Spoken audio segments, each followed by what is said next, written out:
Assalamualaikum warahmatullahi wabarakatuh. Kali ini kita akan membahas tentang pendidikan inklusi ya. Materi kita saat ini memang sangat menarik dan saya sudah siapkan apa yang akan kita bicarakan pada bagian ini. Yang pertama adalah tentang paradigma pendidikan inklusi, kemudian pendekatan pembelajarannya, kemudian kita akan membahas tentang perbedaan inklusif, SLB, integrasi, mainstreaming, kemudian implementasi pendidikan inklusif, dan nanti sedikit akan saya singgung tentang pendidikan inklusif berbasis komunitas. Sebelum kita mulai ke materi, saya ingin bertanya pada Anda ya, apa nama bentuk-bentuk di bawah ini? Nah ya, lihat, kita akan lihat ini semua. Ini ada kotak, ada lingkaran, ada segitiga, dan ini ada bentuk-bentuk yang tidak beraturan. Bentuk manakah yang lebih bagus dari antara 4 bentuk ini? Nah, ini semua adalah menggambarkan bagaimana kita mempersepsi sebuah bentuk dengan persepsi yang berbeda-beda. Bagi saya mungkin lingkaran yang paling bagus karena saya suka warna hijau, saya suka bentuk yang simple. Bagi Anda mungkin segitiga atau bentuk yang abstrak ini yang lebih baik atau yang lebih Anda senangi. Nah, ini merupakan ilustrasi bagaimana kita memandang seseorang gitu ya, bahwa semua bentuk itu adalah bagus. Jadi kalau saya tanya bentuk manakah yang lebih bagus, ini semua bentuk bagus gitu ya.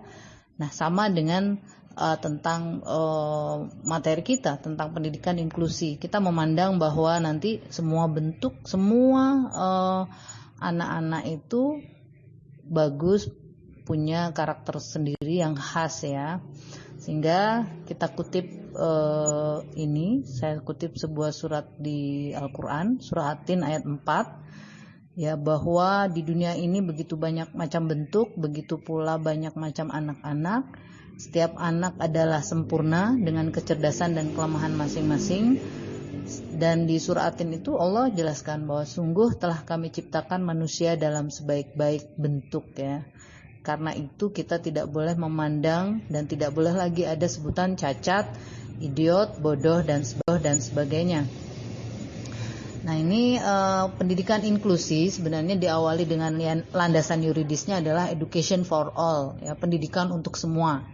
Kita lihat di dalam Undang-Undang 1945 itu ada ya, bahwa kesempatan dan kemudahan pendidikan hak rakyat. Kemudian tahun 48 mulai ada deklarasi universal hak asasi manusia, sampai pada tahun 1990 ya. Kemudian tahun 2000 ada kerangka aksi Forum Pendidikan Dunia di Dakar. Kemudian di Indonesia deklarasinya Education for All tuh, Education for All sebenarnya udah lama ya, tahun 1990. Nah, di situ di dalam deklarasi itu adalah pendidikan harus universal. Ya, jadi mengakomodasi keberagaman kebutuhan aktual anak dengan tetap menggunakan pendekatan belajar yang berpusat pada anak. Ke bagaimana paradigma pendidikan inklusi? Ya, kalau bicara tentang paradigma berarti kita mulai melihat dari awal munculnya ide-ide tentang pendidikan inklusi. Yang pertama kita sebut sebagai masa transisi ya. Jadi masa transisi itu muncul pemahaman baru bahwa anak cacat perlu perhatian khusus. Kemudian ada model segregasi ya. Kemudian segregasi ini memisahkan ya. Kemudian ada sekolah khusus, jadi asrama khusus, rumah khusus. Kemudian beralih ke masa atau era kontemporer. Ya, di era kontemporer ini muncul kesadaran bahwa semua anak memiliki hak yang sama, hak berkembang dalam lingkungan yang sama dengan orang lain yang normal. Kemudian masyarakat mulai memahami adanya keberagamaan. Kemudian hambatan belajar juga mulai berkembang gitu ya. Jadi bukan hanya cacat atau tidak cacat, tapi sudah mulai ada hambatan belajar, ada hambatan-hambatan perkembangan lainnya yang sekarang ini sudah melebur menjadi satu di dalam pengertian pendidikan inklusi gitu ya. Tapi di era kontemporer ini masih belum seperti era-era berikutnya ya. Tapi ini sudah muncul di era kontemporer, baru muncul sebuah kesadaran-kesadaran. Jadi di masa transisi ini baru semacam pemahaman bahwa anak-anak berkebutuhan khusus ini perlu diperhatikan. Tapi pendidikannya masih terbatas, kemudian ada pemisahan, masih sempit lah fasilitas yang mereka dapatkan untuk bisa layak hidup sebagaimana orang normal gitu ya. Nah di era kontemporer ini sudah mulai muncul ya. Muncul kesadaran-kesadaran yang begini yang tadi saya jelaskan. Kemudian masuklah ke normalisasi. Di era normalisasi ini atau self determinasi yang era saat ini, jadi sudah muncul kesadaran baru bahwa orang-orang cacat istilahnya ya, orang berkebutuhan khusus ini harus dipandang sebagai bagian dari masyarakat yang alami dan normal. Kemudian mereka juga butuh kebutuhan dan kualitas hidup mereka juga harus dijamin sama seperti kita. Kemudian para penyandang cacat ini juga memiliki tanggung jawab dan kewajiban terhadap orang lain layaknya orang normal. Jadi mereka harus benar-benar kita perhatikan sama hak dan kewajibannya. Kemudian sudah mulai diterapkan bahwa hak dan kewajiban itu sama, baik dia berkebutuhan khusus atau tidak gitu ya. Ini yang kemudian era inilah yang kemudian memunculkan paradigma pendidikan inklusi. Nah sekarang mengapa inklusi? Yang pertama istilah dulu ya tadi, kalau ilustrasi yang masa-masa transisi mungkin saya gambarkan dalam ilustrasi seperti ini dulu, namanya tuna atau cacat. Kemudian mereka itu dipandang tidak berdaya. Kalau ada nama istilah tuna atau cacat berarti mereka harus dikasihani. Jadi di situ ada inferioritas, ada diskriminasi, ada segregasi, pemisahan gitu ya. Sementara gitu kalau inklusi itu sudah mengubah, tidak boleh lagi ada istilah cacat.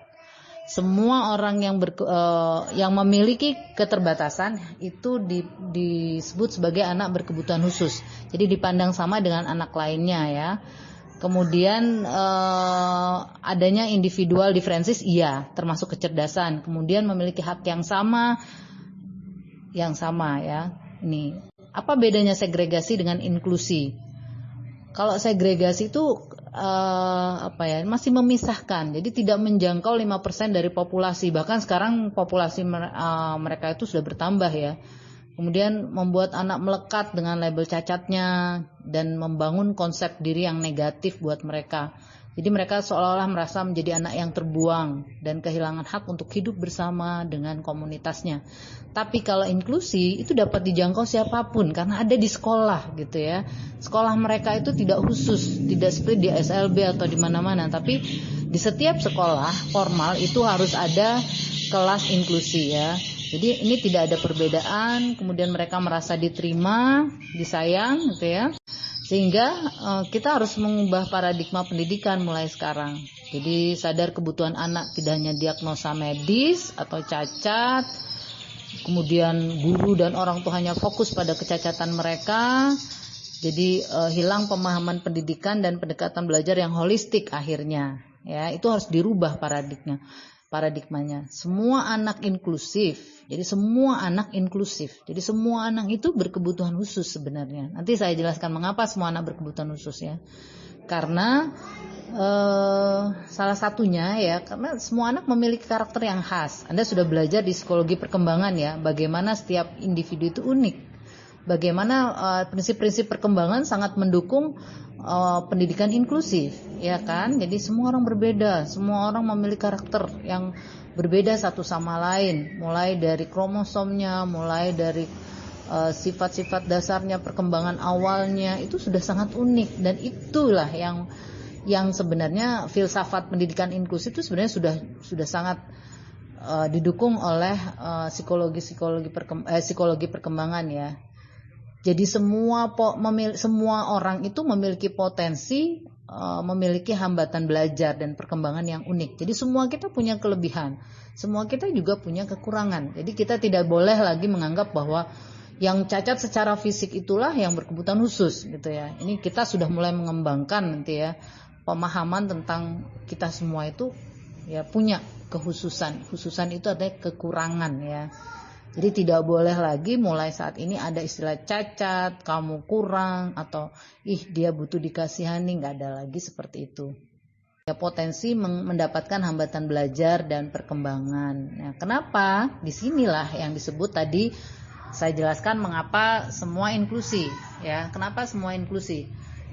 Kenapa semua orang itu berkebutuhan khusus maksud saya? Karena ada faktor lingkungan. Ya, orang-orang jadi ada 3 kriteria yang membuat tadi ya saya menganggap bahwa kita semua adalah berkebutuhan khusus.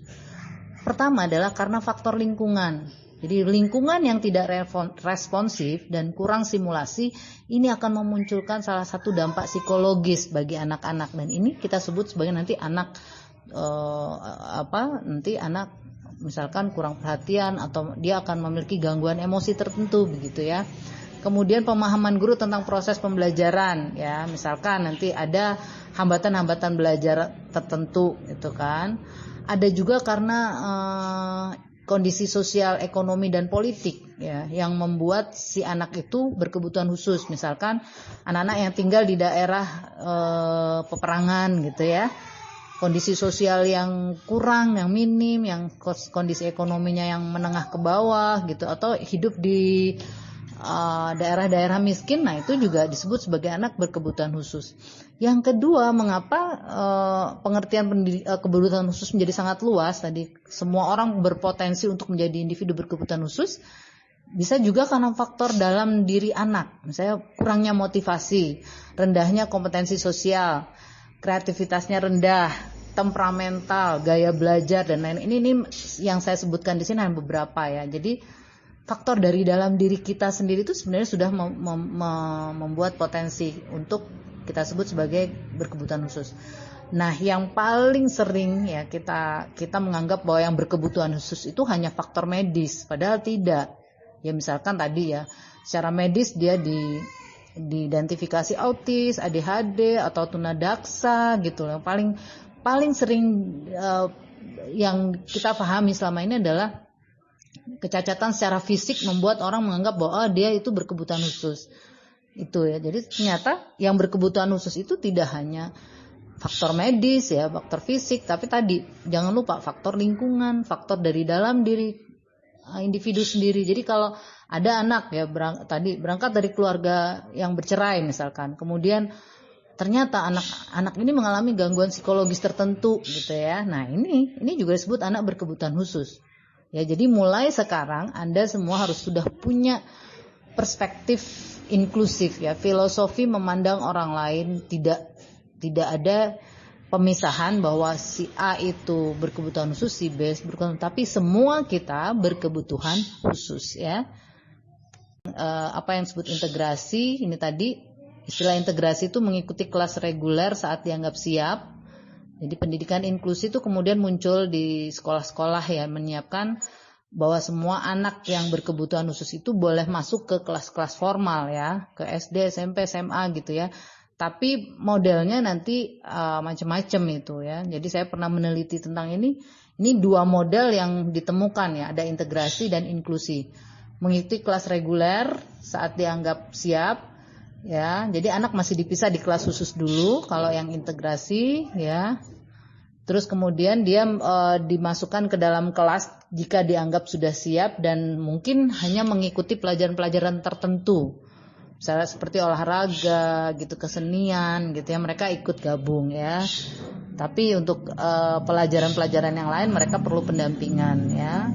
Kemudian kalau di kelas integrasi semua sumber daya dan metode itu berfokus pada anak ya. Jadi ada nanti kita belajar sampai ke menyusunan program individual PPI ya, program pembelajaran individual. Ini yang integrasi. Nah, ini kalau yang pure inklusi sebenarnya ya sudah semua anak tanpa pemilihan bahwa dia sudah mampu, sudah belum mampu, jadi masukkan saja ke kelas gitu ya. Jadi biar mereka beradaptasi dengan lingkungan yang baru, belajar banyak dari teman-teman yang lain gitu ya. Jadi semua anak ditampung di kelas yang sama ya. Kemudian disiapkan sesuai kebutuhannya dia gitu ya. Tapi pengetahuan saya yang pure inklusi itu di Indonesia belum bisa dilakukan ya, karena nanti saya akan beritahu karena ada salah satunya keterbatasan wawasan dan pengetahuan guru ya untuk menangani anak berkebutuhan khusus di kelas formal ya. Ini pengembangan sekolah inklusi secara kuantitatif di Indonesia ya, tapi ini belum saya update ya sampai tahun sekarang ini udah tambah banyak sekali ya sebenarnya. Coba nanti Anda cari sendiri di internet ya. Ini problem-problemnya ya, penerapan pendidikan inklusi di Indonesia itu belum optimal karena terbatasnya pengawasan dari pemerintah, terbatasnya sumber daya manusia dan infrastruktur gitu ya. Kemudian sekolah juga memerlukan bantuan dari berbagai pihak ya. Nah, ini hasil temuan-temuan saya dari literatur ya. Jadi tadi ya, kenapa kita tidak bisa menerapkan inklusi yang sesungguhnya di sekolah-sekolah formal ya, karena salah satunya tadi kompetensi guru yang belum memenuhi untuk dapat mengajar dalam kelas inklusif yang memiliki komposisi peserta didik yang beragam ya. Memang gurunya kan perlu di training dulu ya biar nggak kaget ya. Belum adanya kurikulum yang berdiferensiasi sesuai dengan kapasitas siswa ABK, ini tahun 2011 ya, penelitian tahun 2011, tapi saat ini sih sudah ada ya kurikulumnya, sudah disiapkan pemerintah. Kemudian kurang kesadaran dan pemahaman teman sebaya dan orang tua siswa reguler tentang hak siswa ABK untuk mendapatkan pendidikan yang sama sehingga menimbulkan respon penolakan. Nah, ini juga masih banyak terjadi di beberapa sekolah ya, karena mereka belum punya paradigma pendidikan inklusi saya kira. Kemudian sarana prasarana yang kurang memadai pasti ya di sekolah-sekolah formal, di sekolah-sekolah reguler yang pemerintah itu begitu minimnya ya sarana yang mereka ini. Kemudian belum ada sistem dukungan yang memadai dari orang tua, para ahli, pemerintah dan sebagainya. Ini temuan dari penelitian. Sehingga dilakukan adalah pendidikan inklusif yang perlu didesain secara sistematis dengan melibatkan semua pihak yang terkait, termasuk membangun kesadaran seluruh pihak untuk berperan aktif. Jadi sekolah inklusif itu tidak bisa hanya dulu ya pemerintah itu sedang giat-giatnya mendirikan sekolah-sekolah inklusif ya. Jadi semua sekolah itu diberi dana sekian puluh juta gitu ya untuk membangun sekolah inklusif. Kebetulan saya juga salah satu dan dari tim Fakultas Psikologi itu dulu kita ditunjuk menjadi satu universitas yang menjadi konsultannya ya, konsultan pendidikan inklusif itu tahun 2007. Saya masih ingat betul ya, kita terjun ke sekolah-sekolah gitu ya untuk mentraining guru-guru, kemudian kita melakukan assessment pada anak-anak yang layak masuk sebagai ABK atau tidak gitu ya. Kemudian saya juga sempat mentraining diminta oleh Kemendikbud itu untuk mentraining kepala-kepala sekolah yang akan membentuk sekolah inklusi. Tapi itu saja sebenarnya tidak cukup karena harus komprehensif melibatkan seluruh pihak ya.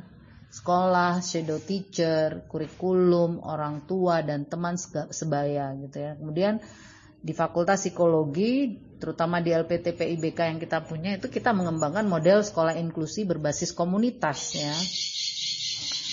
Nah ini karena 3 hal penting dalam pelaksanaan inklusif. Yang pertama adalah kesadaran bersama tentang pentingnya kesadaran semua masyarakat ya. Kemudian implementasi dalam budaya dan konteks lokal dan partisipasi yang berkesinambungan dari semua pihak, keluarga, siswa reguler, ya tempat bekerja dan komunitas secara keseluruhan. Sehingga pendidikan inklusif yang ideal adalah memandang bahwa semua anak dan orang dewasa sebagai anggota yang sama ya, ada komunikasi, ada penerimaan diri dari semua pihak ya, adanya saling tenggang rasa, saling membantu dalam belajar dan untuk berfungsi ya, bekerja sama antara siswa reguler dan yang ABK gitu ya.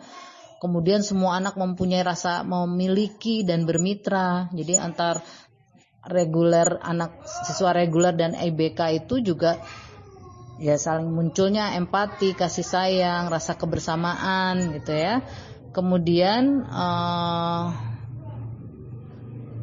ada kesadaran ya, tidak merasa terganggu ya dari anak-anak reguler. Nah, sehingga yang perlu disiapkan adalah ya tentu saja kurikulum ya, desain pembelajaran, materi, teknik, sistem evaluasi, fasilitas penunjang yang memadai seperti transportasi khusus ya kan, assessment, psikologi, terapi, pengobatan khusus dan konseling yang ini harus selalu berdampingan dengan semua komunitas ya. Nah, evaluasinya apa? Dengan pendidikan inklusi berarti kalau mau pendidikan inklusi berjalan dengan baik ya, pertama dulu adalah fondasi dasar perubahan sikap ya, perubahan sikap dulu. Semua komunitas disiapkan untuk bisa menerima. Kemudian reorientasi, asesmennya, metode pengajarannya, manajemen kelasnya, penyesuaian lingkungan. Kemudian ada lagi redefinisi peran guru. Ya, guru harus di training, muncul kesadaran bahwa semua anak itu memiliki kekhususan yang tadi itu ya. Kemudian adanya kemitraan guru dan orang tua juga masyarakat, sehingga nanti muncullah sebuah kesadaran bersama bahwa pendidikan inklusif itu tidak bisa dilakukan sendiri oleh sekolah, tapi oleh semua masyarakat harus mendukung ya. Jadi ini kami pernah melakukan penelitian ya, pendidikan inklusif berbasis komunitas ini ya dari program-program yang tadi Anda bisa baca sendiri nih ya, bagaimana kurangnya kesadaran siswa, guru, belum adanya kesadaran seluruh komponen gitu ya. Sehingga pendidikan inklusi yang ada di Indonesia belum berjalan sebagaimana mestinya. Kemudian yang perlu dilakukan adalah menumbuhkan kesadaran waktu itu ya. Tapi kita sudah melakukan itu dari tahun 2000 berapa ini. Saya dengan Bu Yuni itu pernah mendapat grant penelitian dari pemerintah selama 4 tahun ya untuk membangun pendidikan inklusi berbasis komunitas ini. Jadi mulai gurunya kita ajarkan bagaimana mendeteksi ABK, menangani ABK, kemudian karyawan di sekolah juga bagaimana melayani. Ini kan ada guru, ada sekolah gitu ya. Sekolah apanya? Kurikulumnya kita ajarkan bagaimana mendesain IEP yang baik ya. Kemudian proses pembelajar mengajarnya seperti apa ketika di kelas inklusi, kemudian sarana prasarananya dan bagaimana evaluasinya. Kemudian siswa regulernya juga kita adakan pelatihan sebagai tutor teman sebaya, pelatihan empati gitu kan. Kemudian wawasan bagaimana hak ABK gitu ya. Nah, kemudian problemnya juga munculkan dari wali murid yang reguler ya. Wali murid yang reguler itu kita buka kesadarannya tentang bagaimana harus menerima anak-anak ABK ini dengan bersama, belajar bersama dengan anak-anak mereka. Kemudian mengajak mereka berpartisipasi bersama dengan orang tua wali murid ABK gitu ya. Di sini kita untuk yang wali murid ABK kita berikan pemahaman tentang bagaimana mendeteksi anak-anak berkebutuhan khususnya. Karena banyak orang tua yang tidak tahu anak saya ini gangguannya apa, bagaimana menanganinya di rumah, nah gitu. Itu juga menjadi concern Fakultas Psikologi waktu itu ya. Sehingga dari sini nanti akan muncul empati, partisipasi, dan muncullah collaborative learning antara siswa reguler dan ABK, guru yang mampu melakukan deteksi khusus ya pada ABK, karyawan yang mampu melayani siswa ABK, kemudian orang tua yang bisa mendeteksi kekhususan anaknya dan bisa menangani gitu ya. Ini yang disebut pendidikan inklusi berbasis komunitasnya. Demikian apa yang saya sampaikan, mudah-mudahan bermanfaat. Bagi yang belum memahami sepenuhnya bisa langsung nanti bertanya dan bisa menghubungi saya atau dosennya masing-masing ya untuk bisa berdiskusi atau menambah hal-hal yang belum difahami. Terima kasih. Assalamualaikum warahmatullahi wabarakatuh.